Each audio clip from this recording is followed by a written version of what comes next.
খুব ভালো লাগে, এইটুকু বলছি, খুব ভালো লাগে। কিন্তু এরকম ভোট আমার 60 বছরের মধ্যে কখনো হয়।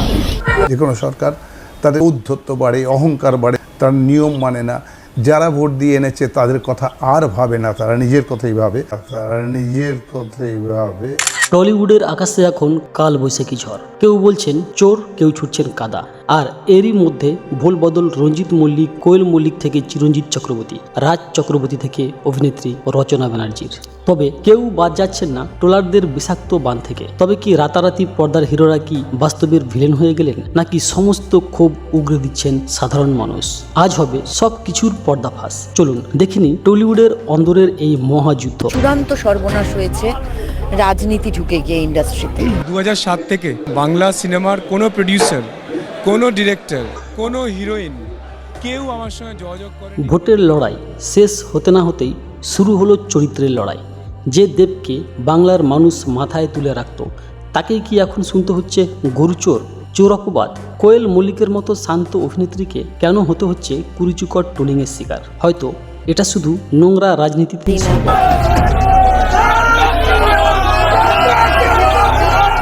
রাজের গায়ে কাদা ছোড়া, দেবকে চোর বলা থেকে শুরু করে এটাই এখন সোশ্যাল মিডিয়ার ট্রেন্ড। অভিনেত্রী লাবণী সরকার এ বিষয়ে কি বলছে? হিরো বা হিরোইন যে এমপি হয়েছে, এমএলএ হয়েছে, আমি ঘৃণা বোধ করি তাদের দিকে তাকাতে বা তাদের নাম উল্লেখ করতে, এবং আমি লজ্জাবোধ করি যে আজকে সমস্ত সাধারণ এদিকে রাজনীতির শেষ লগ্নে এসে ঠিক ফেসে গেলেন অভিনেত্রী কোয়েল মল্লিক। তাকেও হতে হচ্ছে অনেক ট্রোলিংয়ের শিকার, শুনতে হচ্ছে চোর অপবাদ। পর্দার মিথিন মাসি আজ বাস্তবের সাইবার বুলিংয়ের সামনে দাঁড়িয়ে। সুতরাং বোঝাই যাচ্ছে রাজনীতি আসলে কতটা নোংরা। আবার রাজনীতির বাইরেও তো আমরা কেউ নই। রাজনীতি কি গ্ল্যামার জগৎকে গিলে খাচ্ছে? রাজ চক্রবর্তী থেকে শুরু করে টলিউডের এক ঝাঁক তারকা রাজনীতিতে পা রেখে কেউ হয়েছেন জনপ্রিয়, কেউ বা হারিয়েছেন নিজের ইমেজ।